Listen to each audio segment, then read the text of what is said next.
Fight, let's fight, let's fight, let's fight, let's fight, let's fight, let's fight, let's fight, let's fight. Good evening to each and every one of you. Greetings and good evening to each and every one of you. Peace and power. It's Friday. It's a blackout Friday night, but it's Friday nonetheless. Great to have all of you on the live, folks. Wherever you're joining us from, share the live for us. Smash that emoji button as well. We have a guest who's dropping by tonight. Let you know in advance. Pace and power, folks. We got a lot to share with you. We got a lot to share with you, folks. Share the live and smash that emoji button as well. That's what we're doing at our end and ensuring that we're on all the right pages. We T's are dotted and the I's are crossed. Yeah, in exactly that order. In exactly that order. Good to see all of you on the live tonight. Hope you guys have had a good week. It's our final broadcast for the week. Then we into the weekend where we hope to get a lot of rest, just like you folks. Touch base with family and friends, and then we refire for the new week, folks. We refire for the new week. Good to have all of you on the live. Do us the big favor. Do us the big favor. Smash that emoji button for us as well. Good folks, wherever you go. We are delighted and happy to have all of you here with us. It's the end of the week, folks. Good to have all of you. Look, I see Benson and Anne-Marie and Althea, Utiline, Pretty Milicia, Jamal Aziz. Good to have you on the live. Trust you guys have had a fantastic and awesome week. We're fired up. Diane, I see you there. And Claire Capel, Alison Jones, we see you as well. Marcia Wells, Karen Clark, Siobhan McDonald, Dexter Charles. Good to have all of you on the live this evening, folks. You're our favorite set of people to hang out with. Our favorite set of people, good folks, to hang out with. Let's get on with it so that you guys can head off early to those places where you gotta be to meet with the people you gotta meet with. Yep, it is what it is, folks. It is what it is. And we got a program for you guys this evening. As I said, we got a guest or two who's gonna be dropping by. A guest or two dropping by. The opener, Paul Slow tells us. Paul Slow, the former senior policeman, Paul Slow, a former assistant commissioner of police, Paul Slow. In this Calvin Brutus matters, it looks as though somebody's trying to pervert the course of justice. And then on the other side of that, Commissioner at GCOM Commissioner Vincent Alexander, he is going to tell us in these election charges that were laid against our brothers and sisters, it looks as though there's a double standard. There's a double standard in this, folks. There's a double standard. Take a look. Take a listen. The opener. Retired Assistant Police Commissioner Paul Slow holds the view that the powers that be, including the Guyana Police Force, want to silence him. In his weekly podcast, he spoke of attending court virtually only to be told that the matter was held ahead of the date he was given. The matter was scheduled for the 23rd of September, that is Monday, for report and for fixture, meaning that the prosecutor is supposed to have presented a report to the court to say whether he's ready to proceed, how many witnesses he has to call, and then based on all of that, the magistrate will then set the date. Monday now, I set up, ready to appear in court virtually, trying to get the Zoom information to appear. When I was then advised at some minutes to 9, the matter should have been called at 9, I was then advised that the matter came up on Friday. He said that on Friday, the date was set for trial. The dates have been set, but the dates have not been communicated to me yet. But the dates for the trial have been finally set, and me, the defendant in this matter, I don't know what the dates are. He alleged the authorities are planning to get at him. He spoke of ranks being advised to sue him. This is what was reported, that the acting commissioner, the extended squatter, said that once they sue, the police can stand the cost of whatever legal cost is associated. So basically what they're saying, they're going to use either the government money, if it's from the government's vote, or the police money, if it's from the welfare fund or any one of them fund, to make sure they can sue we for shut we up. According to Slow, this is part of a plan to ruin him financially. Even if I win the case, at least I got a lot of money I got to spend to retain lawyers and all this type of thing. That is what they are planning. And he spoke of the Brutus investigation. Assistant Commissioner Calvin Brutus has been sent on leave to facilitate an investigation. Today is what, 70-something days, I think, since this investigation started, or since Brutus is set to have gone and leave. I think he went and leave in August sometime. And you can't hear this transparent body, this transparent kind of talk, Ministry of Home Affairs and the government talk about transparency, a word that they don't know the meaning of. So until now, you can't hear anything about this investigation. Lowe said that he's been made aware of attempts at the cover-up. We understand that they're getting people to give businessmen to give statement that, yeah, well, I did give this man a 200,000, I did give this man a 500,000, I did give the man $1 million as wedding gift and all these type of things. So you have a set of businessmen who are going to write statement to say that they gave cash. They gave cash. They didn't write a check or anything. They give cash at the wedding gift. I understand that they're coercing people at the quartermaster stores to write statement to say that they receive hundreds of millions of dollars in items. These are the items that they claim that people are saying that were never delivered.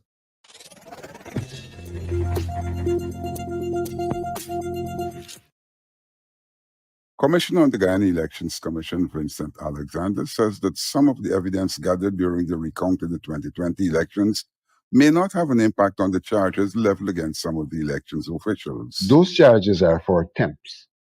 So people are being charged for attempts because at the end of the day, whatever they accuse those people for did not have the positive, negative impact on the system because of the recount.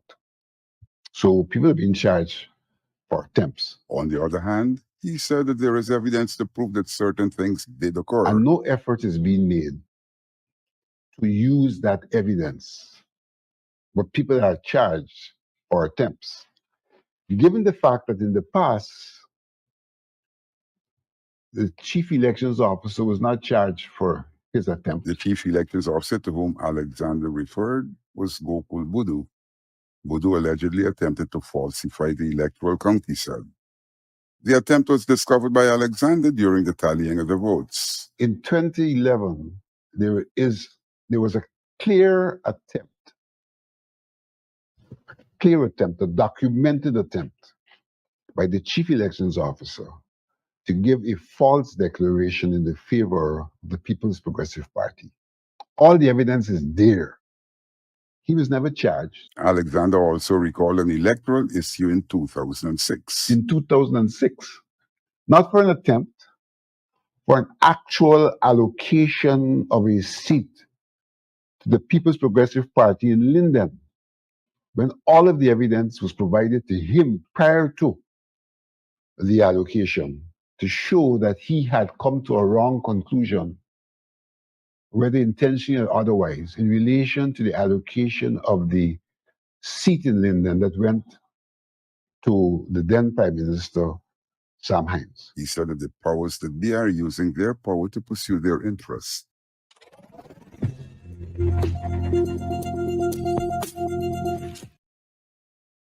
Retired Assistant. Yep, welcome back, folks. Welcome back. That was the opener there again. That was in the first instance. It was Paul Slow talking to us about what's happening there with the Calvin Brutus matter and how they're coming after him to victimize him. That's what they want to do, you know. Bankrupt you, waste your time, run. That's what they want to do, it, folks. Kinashimento is on the live tonight. Yep. He's on the fight card. He's on the fight card. And then we got this. Oh, Jesus. There's some sick people in this country, you know, allegedly. Some sick people. Your boy Jagdio. He had some things to say about oil and gas. The PNCR, APNU oil and gas plan quite recently. Yeah, my guest and I, we're going to talk about that. His thing to that, folks. And then we saw some action with the Ghana Defense Force. Kit Nascimento, you know, he usually facilitates, he usually moderates the president's press conference, Arfan Ali's press conference. But he ran out today. He snatched Ralph Gonzalez. He tried to snatch Greg Quinn, former British High Commissioner here. You know, Greg Quinn came out recently and said that Irfan Ali should not be meeting with dictators and autocrats. Well, autocrats like to meet one another, not so. Autocrats like to meet and compare notes. It's not Irfan Ali, they carry the little rum, black cake, and a whole gold bangle and so on. For Maduro, not so. Well, that's what Greg Quinn said. He should not be meeting with autocrats. It sets a bad tone. He should not have met with him, period. Now here's a statesman.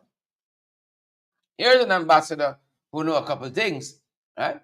Nascimento said he had to have met with Maduro to postpone an imminent Venezuelan invasion. Oh, they're frightened that period there.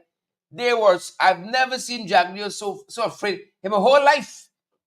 The man frightened the Venezuelan vice president like 10 days in jail, as we say in the vernacular.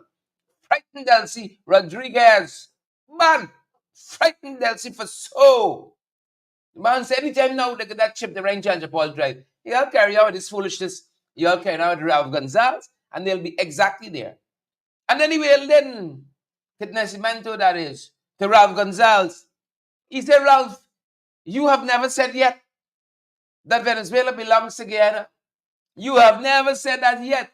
He said, if Guyana is your friend, right? If Guyana is your friend, you can stand against Maduro for peace in the region. Ralph is a hypocrite. And Irfan is a hypocrite with Ralph. It's two hypocrites together. Big hypocrite. Irfan don't come out to denounce Ralph. He sent out Kit Nascimento. Yeah? Where's his spine in that? Where's the backbone? Because you know why? He want to upset your friend Ralph. He ain't got no backbone. He ain't got no spine. Right? That is why they're busting the back steady. Because when you find a Paku, folks, what else do you do? What else do you do? You bust it back. You bust it back. So Nascimento, spokesperson for the government, he said, Ralph, you got to pick a side. He said, Ralph, you got to pick a struggle. That is not leadership, Irfan. Huh? That is not leadership. Poor kid. In the twilight of his years. Each and every grandchildren, every wife, and so on now. You got kid out fighting your battles. Well, you know, if the price is right, people are going to do what they got to do.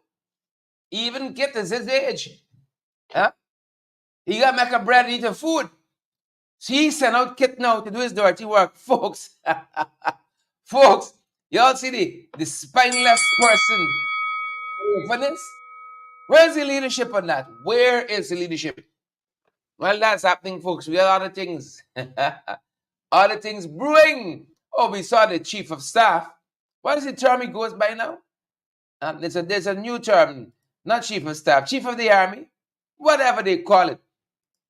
We saw him recently. They call it a historic milestone. It's the first ever command run of the Guyana Defense Force led by the chief of defense. That's the term.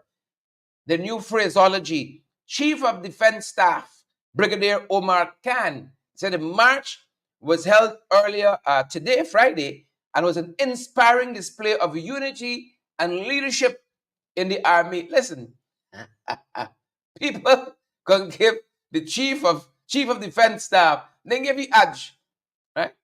By thinking of one, take down the chief of defense staff, run past it. Say, look at Snow. He was leading this historic milestone. First ever command run. We wish them the best. Wish them. I hope they had an ambulance here and everybody got through. Got through okay. Yeah. Never a dull moment in this country. Never a dull moment in this country. We saw a fire today at DDL at Diamond. DDL at Diamond. The factory was not threatened, even though this fire was at the factory. You know, we still kind of understand that the factory wasn't threatened, but a huge fire of unknown origin up to when we came on air. You know, they didn't know how the fire started. We saw a lot of fire tenders out there. The whole one of the buildings there on fire, but they said it did not affect the factory folks on a Friday. Fire Nation. Not a day goes by in this country that something doesn't combust. Today, it was this building at the DDL Diamond location. And then we saw this young man making the rounds. He is alleged to have raped an 11-year-old boy. Folks, you got some sick people in this country. Allegedly, of course, he's a 31-year-old contractor from East Bank, Babis, Region 6, and he's charged with rape. Naresh Narainda, that's his name. Naresh Narainda. And he pleaded not guilty, and he was granted $200,000 bail. How am I everybody bail less than me on? A man just alleged. Is alleged. I call you a trench crapon and jagat. A fella come. And I had a big bail. People being allegedly raped 11-year-old. And they had a lesser bail. But that's the kind of country we live in. I can leave that there. They said he was arrested following a report that was made to the police, and he will return for a progress report on October 3rd. Sick people. Yeah. You better be careful out there. You better be careful out there and stay away from the allegedly the Narain of this world. Akash, Leon and Gloria, Jacqueline, Eba and Yvette, Ingrid and Neon. Good to have each and every one of you on the live, good folks. Good to have all of you on the live. So our thoughts and prayers with that young man. We hope that he recovers and recovers very quickly. He gets all of the care that he needs for the long road of recovery that lies ahead of him. A lot of the roads blocked, traffic can't pass, this happening, that happening in this country. You know, this government got to get its act together, you know. Get its act together. Today there was traffic disruption. They tell us High Street Kingston, the entire drive lane, they said on High Street Kingston, had to be excavated. The police said in an advisory to driver, in an advisory to drivers, vehicle traffic on Main Street in a northern direction, leading to this happened and led to increased traffic congestion. Yep. They said traffic ranks were deployed utilizing alternative routes to facilitate smooth, continuous traffic flow. Yep, folks said it was madness. It was madness in that piece of real estate in downtown Georgia. They never give you any forewarning of these things. They never do it. Never do it. I know it beats me. And then we had on the Linden Sioux Lake Highway as well, more traffic disruptions. You think they care? And they would see, they create a problem there. All the traffic build up. And then you can see the sirens come in. You got to move over now and give them way, because what they do is more important. This was a Sioux Lake public road. They tell us that works are on the way into the evening of yesterday and today for a collapsed culvert along the Sioux Lake public road.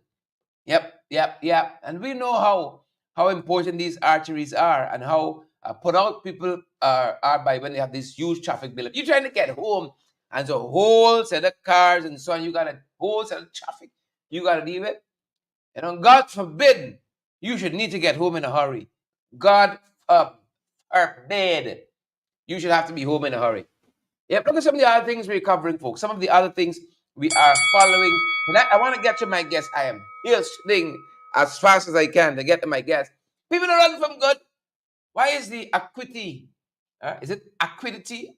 Equity BPO, the business processing firm, closing and beating out? They tell us they operate at good for acting, and they are in the process of offering severance and other benefits to their employee. Yeah. Then we see one just the other day. What's the name of the other one? I know you're all sharp. Very sharp. And this is, what's the name of the other one? Emerge, BPO, beating up. If this country going up and, you know, it's open for business and everything nice and so on, why these people fleeing in droves? Sonia Sargent, like they know something we don't know. You better talking about American Embassy and, you know, got something just in case. Like they know something about Dulcie and Maduro and Ralph and son. And we don't know Jacqueline, Sonia Sargent, Rohan, Basantra. What's happening here? So Equity BPO says, sayonara. See you later, Alibaba and the 40 thieves. See you later. Yvette, more? Oh, thank you for your kind words tonight, Yvette. Thank you so much for your kind words. While that's happening, The Member of Parliament, Vincroy Jordan, my brother from another mother, he's been writing of recent, making the arguments on what's happening in agriculture, especially in Region 5 and 6. Damning allegations against corruption there at the MMA, and he recently as well took on what's happening at the Ghana Marketing Corporation, another agricultural entity. Then by said, he's selling untruths.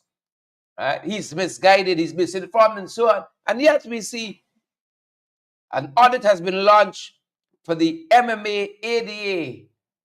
Yep, this is into how lands are being given out and distributed, because they themselves now, having confronted the facts and the strong argumentation by our brother Vincroy Jordan, have launched an internal audit. Waiting to see how that goes, because remember, at the Ghana Marketing Corporation, there's an audit that's supposed to be happening there as well. We're waiting to see what the findings of all these articles. Big smuggling happening, chicken and this and beef and pork and all kinds of things, eggs and so on. Big smuggle operation at the Ghana Marketing Corporation. We are waiting for that report. Right? And then we saw recently as well, them trying to convince us that we got such a great, what do you call it? A legal framework for child protection in this country. Oh, they're boasting. Is it Child Protection Week? We got to protect our children. And the government boasting, oh, we got such a great policy, legal framework. I remember one case. You remember the Darmlal issue? When that young lady went into child protection? Oh my God. They didn't want her mother to talk to her. They didn't want the lawyer meet with her. At one time, nobody knew where she was. Is that the kind of legal, perfect model, legal framework for child protection? That simple case leaves a much to be desired. Much to be desired about child protection in this country. And y'all can't convince me otherwise. Y'all remember that? It's mind-boggling, folks. We deal with so many issues on a daily basis. I'm certain y'all gone through the out of y'all mind with Darmlal and the young lady and all. Oh, that's sordid detail. Every day is a scandal in this country. Every day is a scandal. I wouldn't hold it against y'all if y'all forgot about that. But when we were going through it, remember the girl went back to the house at Echalabar and saw the room freshly painted, furniture move around. And y'all remember that? And he maintained his innocence. Nothing did happen. Right? And them moving her around, and we were made to understand they were forcing her to sign something that's saying that she didn't know and she didn't write nothing and all of that. Some of y'all run up. Some of y'all playing with fire with the Almighty. Some of y'all playing with fire, but they're trying to tell us they have a model. They have a good legal framework for child protection. Tell who I know. Tell who I know. Tell you all already about the traffic that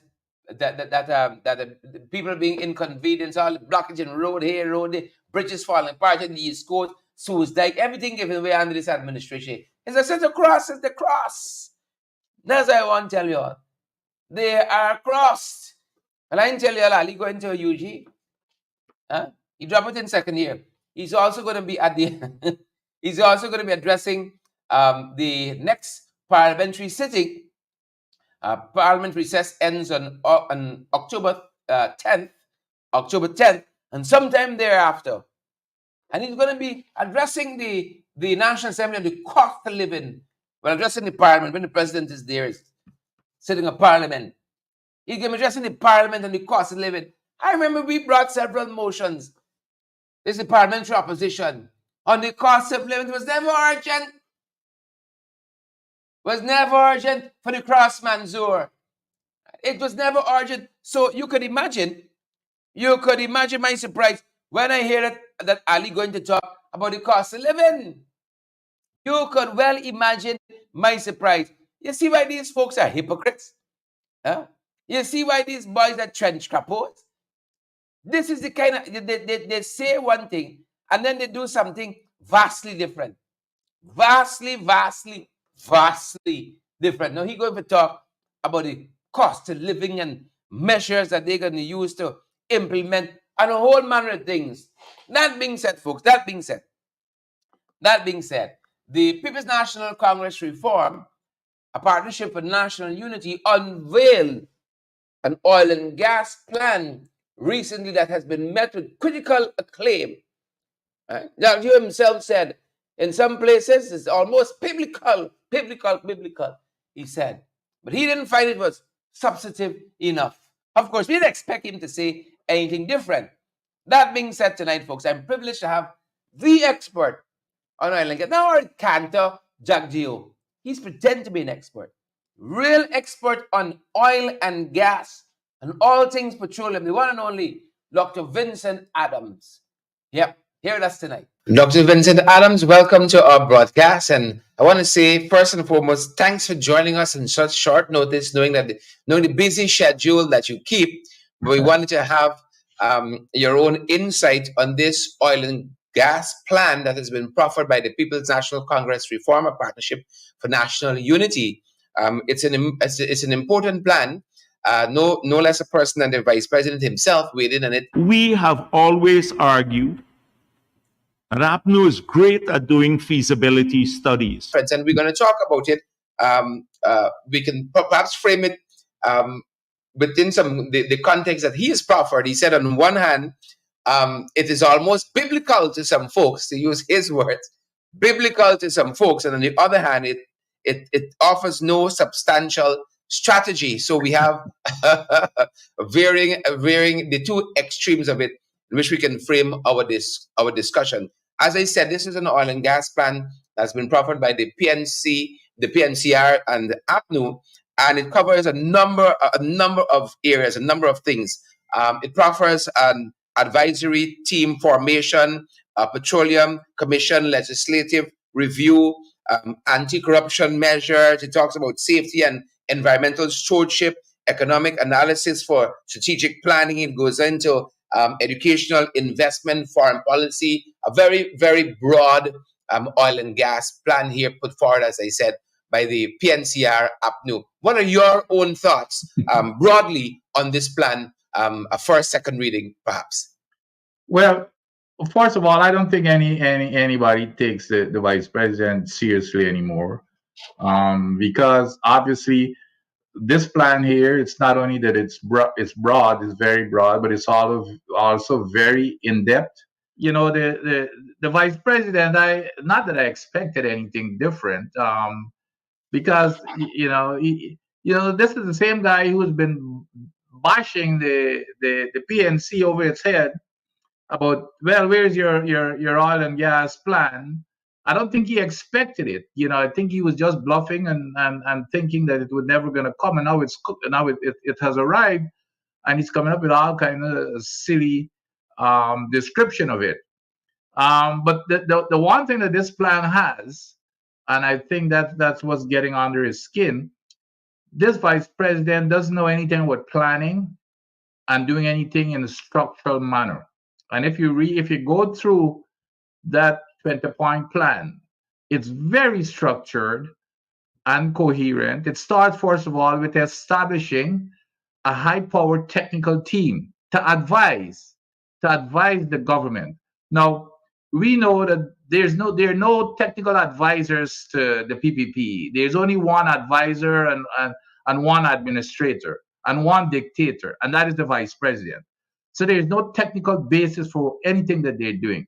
And to start out with, what this plan has shown very clearly is that its decisions, especially technical decisions, will be made upon the basis of high-powered technical input, which is what you would expect. So that's the premise upon which this whole thing is built. And the rest of the the reviews and stuff like that, that's what these technical experts will advise as to the path forward. Now, he comes out and stupidly criticizes and say that, well, all of you talk about are reviews. Well, you need to review something before you decide how you want to change it. It says here very clearly that it will review, let's say, the contract.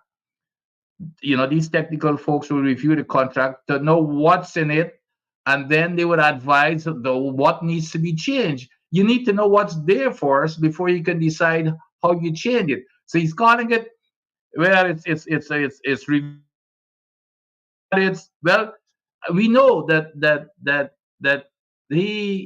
that's not part of his modus operandi. He hates anything about review. That's not part of his lingo. Reviews and audits and that type of stuff.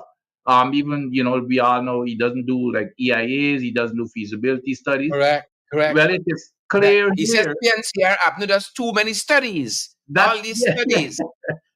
and just to for example, he says it's all reviews, but the guy is so devious, Sharon. In the items where it says reviews, he's just saying, okay, it says reviews, but he's not reading the second part of it. For example, number 10, considering the vastly changed conditions since the signing of the 2016 Stabroek Block Production, the PSA, and consistent with Article 32.1 of the PSA, we will complete a top to bottom review of the PSA. That's the first part. And then it says, and engage the Stabroek Block partners to maximize the benefit of the oil resources to the people of Guyana. He ain't talking about the engagement part, which is renegotiations, by the way. Okay? But he brings it, well, it's all reviews. Well, no, you have to review first and then to know what it says before you just don't go in wild like he does off the top of his head and say, well, it's a no-brainer, and all that kind of foolish stuff. So to get back to your question, to me, it's a well-structured list of items or actions, and it addresses everything that I think that I was looking to see if there was anything that was left out there, but I think it's very comprehensive. It's broad, and it shows that what to follow after this is obviously the plans for each of this, but it addresses everything that needs to be addressed, and then of course, the Mr. Norton and the PNCR will be held accountable for executing what they're promising here. Yeah. So biblical, and then on the other end of the extreme, in his books, the PPP offers no substantive strategy.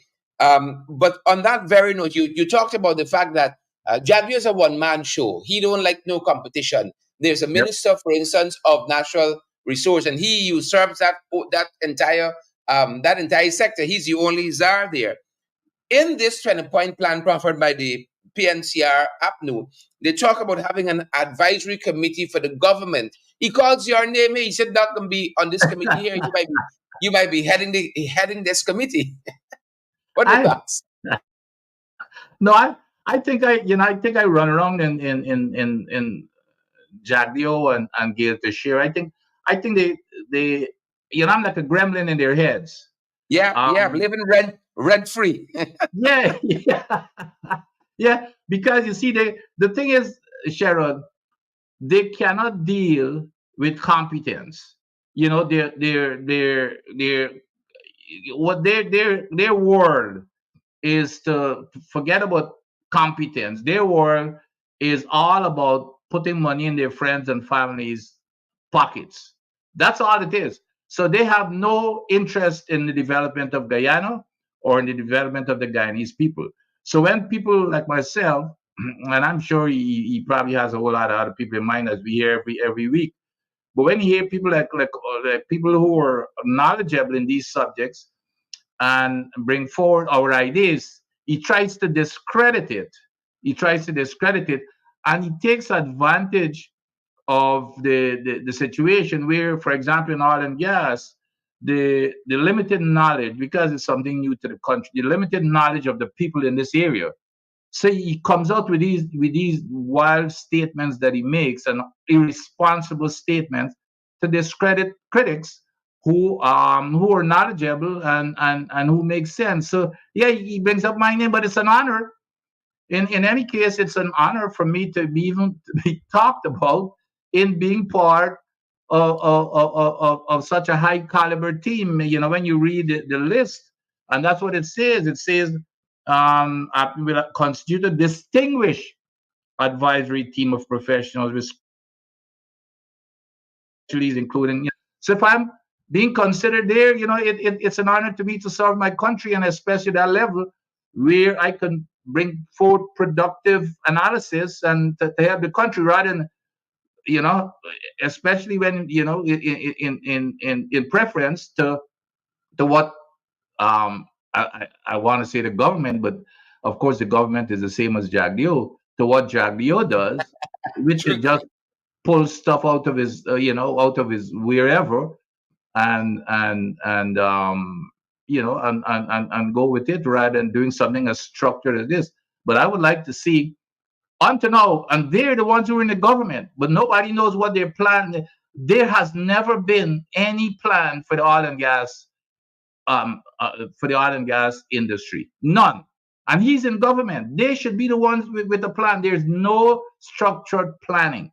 You hear everything on a daily basis. He goes to his press conference and he spouts out what the government, what the plan is on a weekly basis.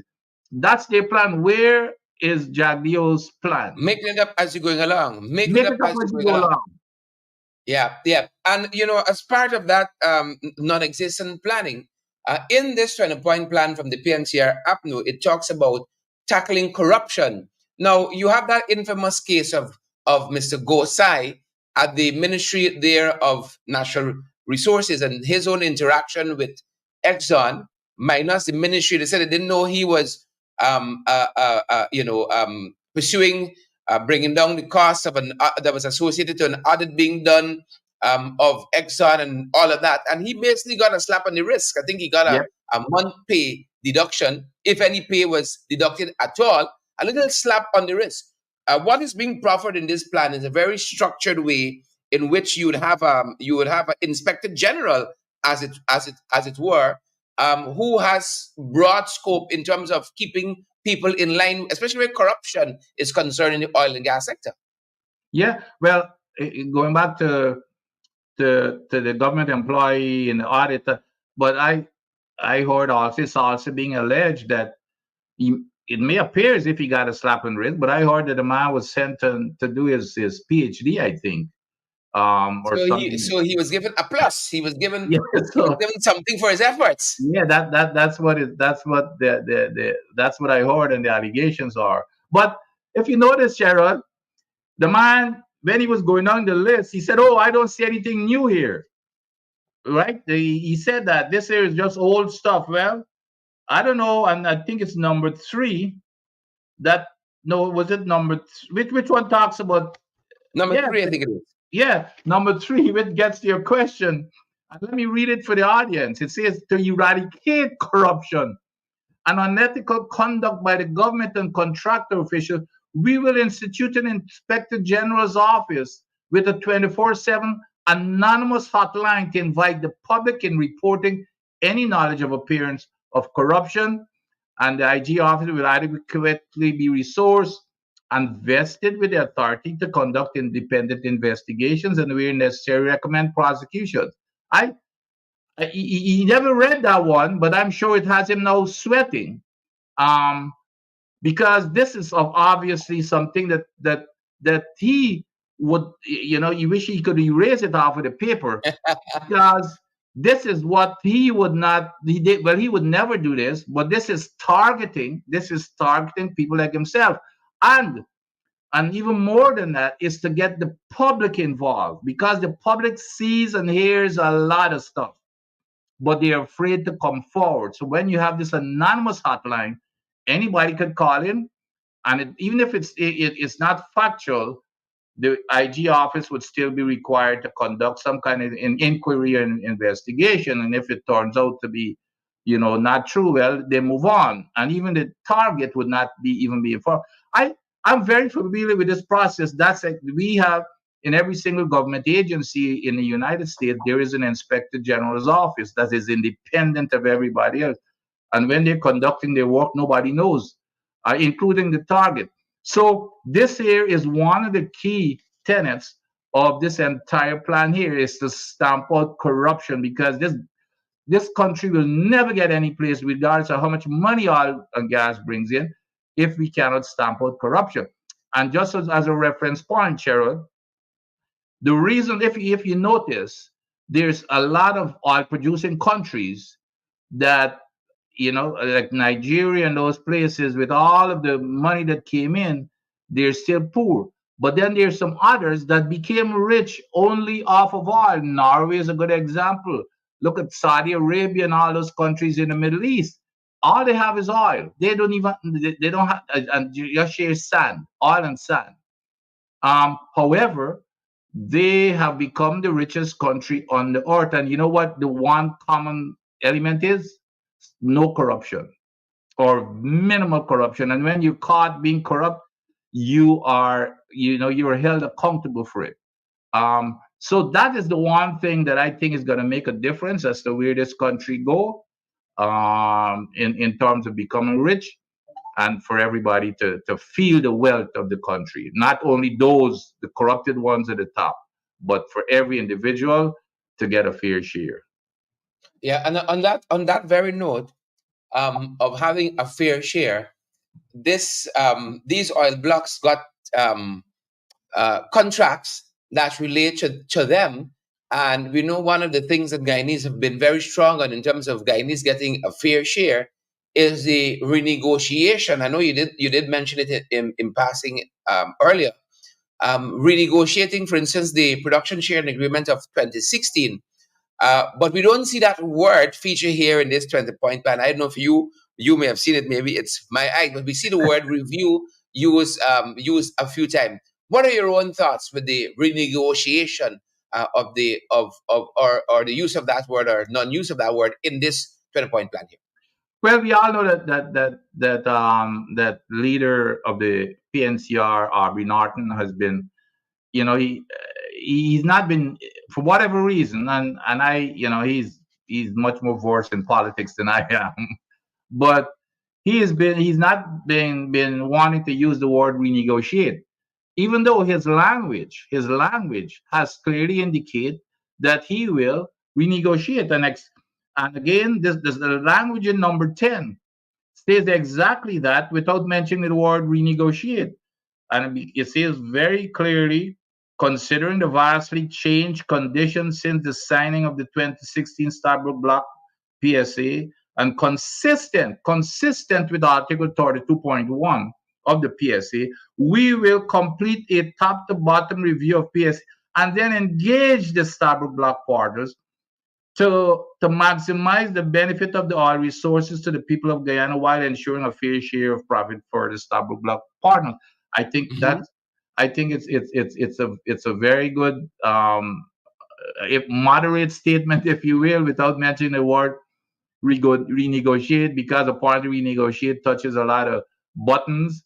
And like I said, the Norton is well versed in politics much more than I do. So he chose not to use the word renegotiate, but in what he's proposing here is renegotiations without question, and to make sure.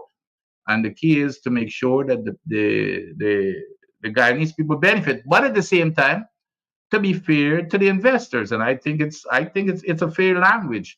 And so renegotiate, for all practical purpose, is in Is the here. intent?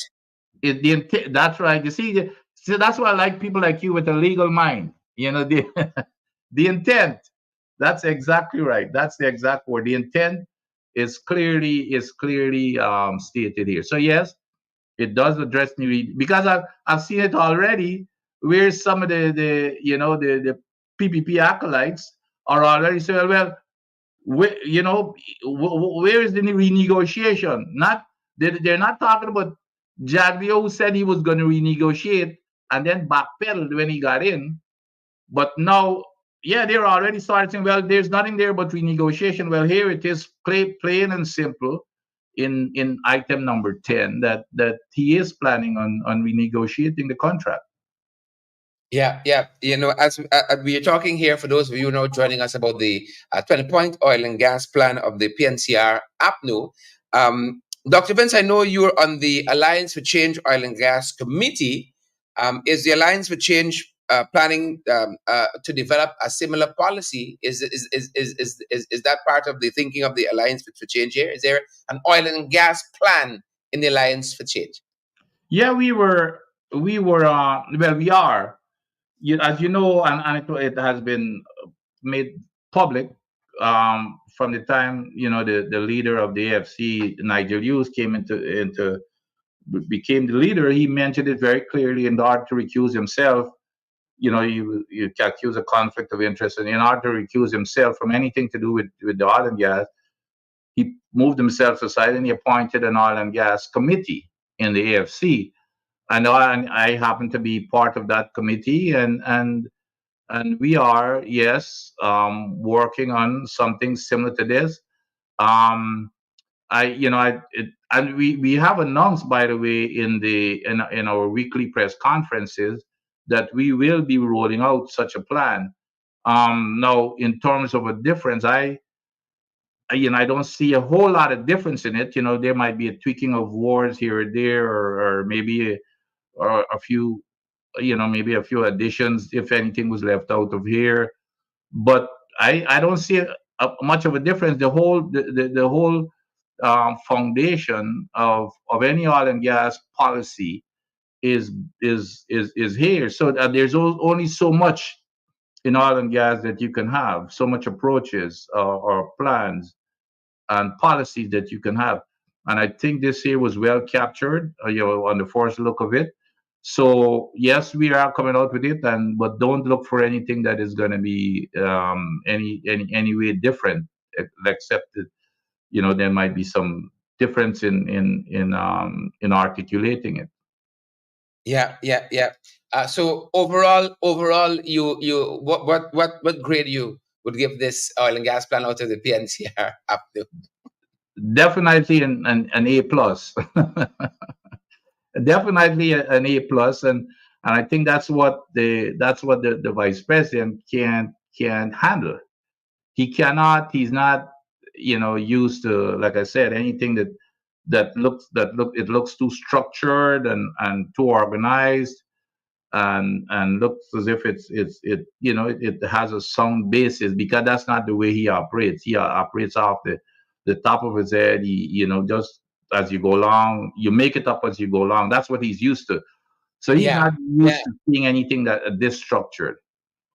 yeah. I saw some high praises for some specific parts of this plan. For instance, the anti-corruption measures, the environmental stewardship aspect of it, the capacity building that it aims towards in the industry, governance and the rule of law is another area I saw people Yep. give very positive reviews for. But what are your thoughts maybe on those specific Oh, areas? those are excellent policies. Like well, I think we know how important the um, the corruption part is. To the anti-corruption part of of this plan is. But then also, you mentioned something. Well, a couple of things that are also very important. Well, everything is very important here, but it's the rule of law. And the one thing, if you read through here, people will be held accountable for not following the rule of law.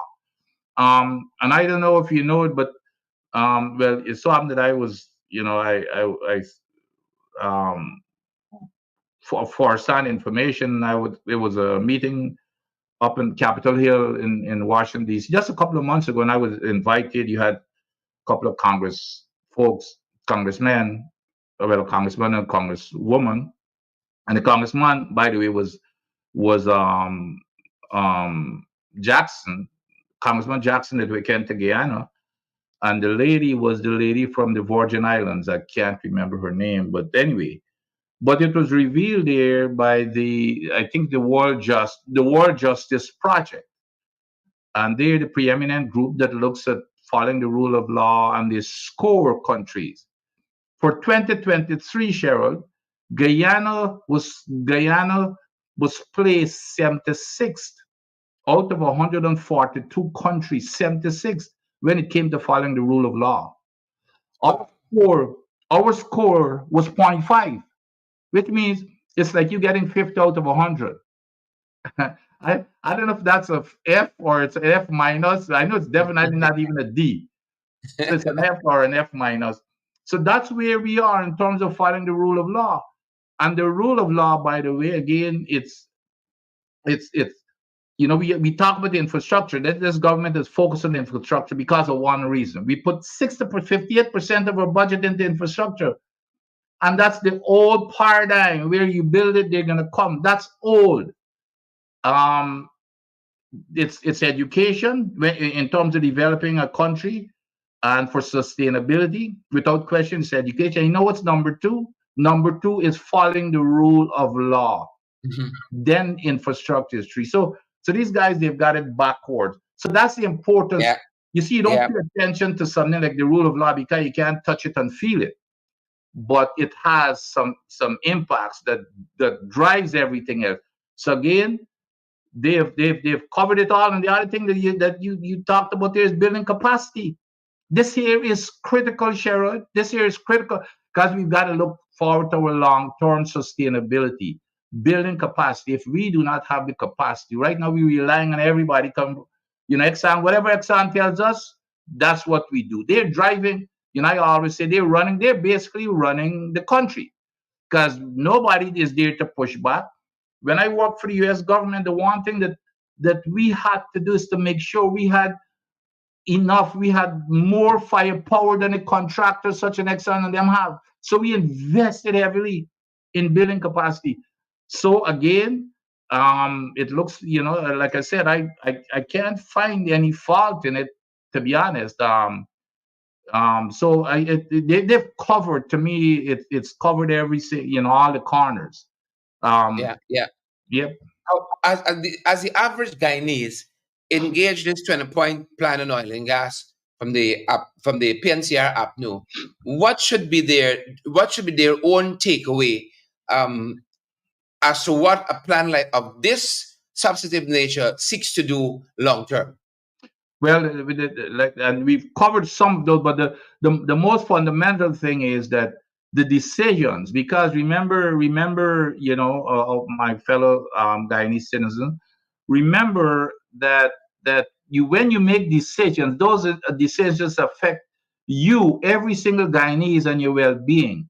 So you want to make the very best decision, and every decision has to be based upon sound technical. And when I say technical, it doesn't necessarily mean engineering and science. It just means people who specialize in the field, business or auditing or law or legal and those type of things. It has to be driven by some data analysis and technical input. And that's what this plan says here upfront from the number one item. It says that they will appoint an advisory team, a high caliber advisory team to advise the government. Again, we're not gonna, we meaning the government will not be depending upon one individual. It will be another advisory team for that technical input. And then the other thing is investing in the people so that the people can own its resources. When you make these decisions in terms of your planning, the people will benefit from it. And then in terms of building capacity, you're investing in the people to take it over. Like, for example, another thing that's mentioned here is a national oil company. It's a national oil company to make sure that it's that it again that would be another company such as an Exxon. And by the way, Brazil, Petrobras is a Brazil national oil company, and they run the show for Brazil basically in the oil and gas industry, and they can even go out and compete to the rest of the world. So that's the kind of thing we're looking forward to, where we can have the expertise to develop. And then, of course, they talked about investing the money that comes in broadly and equitably across the country. It's not only certain people who are going to get it. It's mentioned there that it will be to invest that whatever money comes in across the country so that every single individual would feel the benefit. So those are some of the basic. So those are some of the basic things that I think that are very, very key and important. But everything else is supports those underpinning tenets. Yeah. That being said, folks, thank you so much, Dr. Vincent Adams, a hard landing there. Thank you so much for coming by and sharing your thoughts with us on that note, folks. The PNCR plan on oil and gas, and that is Dr. Vincent Adams, who's an expert, real expert. Not these kind of experts like Jack Dew. Real experts, studied the thing and got his PhD, oil and gas and all things petroleum. Jack Dew says some folks think it's biblical. We like them people. But he feels that it is no substantial, has no substantial strategy. We were the biblical folks. We were the biblical folks. Good night to all, except Papa Jagabat. Pack of nonsense. Except Papa Jaga. Good night to all. Thanks for joining us all week long. Christopher and Desiree and Rahim, Everil and Hewley Trotman, Marcy Agar. Good night to all of you. Except. Have a fantastic weekend, folks. We're going to see you right back here next week. Find some time for yourself, for your loved ones, your family, your friends. You know how, folks. Be gentle with yourselves as well. Have a great weekend. Have a fantastic weekend.